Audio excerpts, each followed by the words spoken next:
কৃষ্ণ করুণা সিন্ধু দীনবন্ধু জগৎপতে গোপেশ গোপিকাকান্ত রাধাকান্ত নমস্তে। নমস্কার।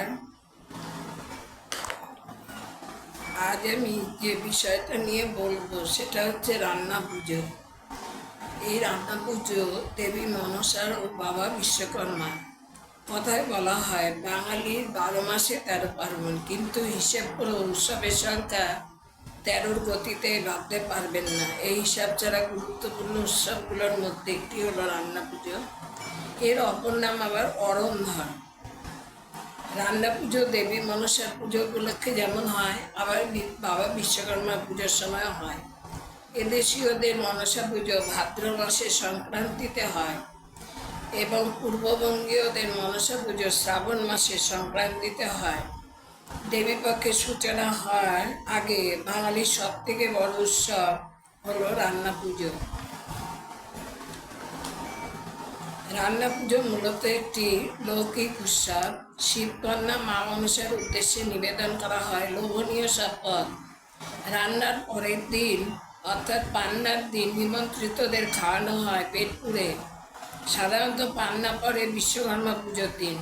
যেসব অঞ্চলে এই পুজোর রীতি রয়েছে সেখানে আগের দিন সারা রাত পর্যন্ত মাছের বাজারে ভিড় দেখার মতো। ইলিশের গায়ে হাত দিতে গিয়ে বাঙালি রীতিমতো ছ্যাঁকা খেয়ে যান। চিংড়ি তখন আর পোকা থাকে না, হয়ে যায় মহামূল্যবান মাছ। সবজি থেকে ফুল পর্যন্ত সব কিছুই আকাশ ছোঁয়া দামে বিক্রি করেন ব্যবসায়ীরা। বাঙালি গৃহস্থ কর্তারা প্যাকেট ভরে বাজার করে আনেন, কারণ পুজোর কোনো খামতি থাকা চলবে না। তারপর বিশেষভাবে সারা রাত ধরে চলে রান্না। এই পুজোর জিভে জল আনা সব পদের তালিকাটি চট করে জেনে নিন। তবে রান্না পূজার অন্যতম পদ হলো একদম সাধারণ পান্তা ভাত। আগের দিনে রান্না করা ভাতে জল দিয়ে দিলেই সহজে এটি তৈরি হয়ে যায়। অনেক স্থানে পুঁই শাক কুমড়োর তরকারি হয়, আবার কোথাও শাক পটল বেগুন প্রভৃতির সাথে ইলিশ মাছের মাথা দিয়ে শুকনো করে তরকারি রান্না হয়। খেসারির ডাল দিয়ে অসাধারণ স্বাদের বানানো হয় শুকনো ডাল চচ্চড়ি। কোথাও চালতার সাথে গুড়ের চাটনি বানানো হয়, আবার কোথাও চালতা চিংড়ির টক।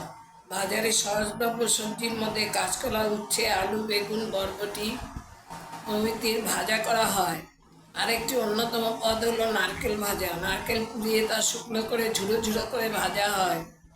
মাছ ভাজার মধ্যে থাকে চিংড়ি ও ইলিশ মাছ, আর তার পাশে কাটা পোনা। নিরামিষ না হলেও এক্ষেত্রে পেঁয়াজ রসুনের কোনো ব্যবহার হয় না। অনেক জায়গায় আবার নারকেল কোড়া দিয়ে চাল কুমড়ো ভাজা তৈরি হয়। আরেকটি পদের কথা না বললেই নয়, তা হলো কচুর শাক। এটি অনেকে ছোলা দিয়ে বানান, আবার অনেকে চিংড়ি মাছ ও নারকেল দিয়ে বানান। এত কিছু পদের সাথে সাথে থাকে লম্বা একটি মিষ্টির পদের তালিকা। তার মধ্যে রয়েছে পায়েস, পুলি পিঠে, মালপোয়া, তেলের পিঠে প্রভৃতি। আজ এই পর্যন্ত।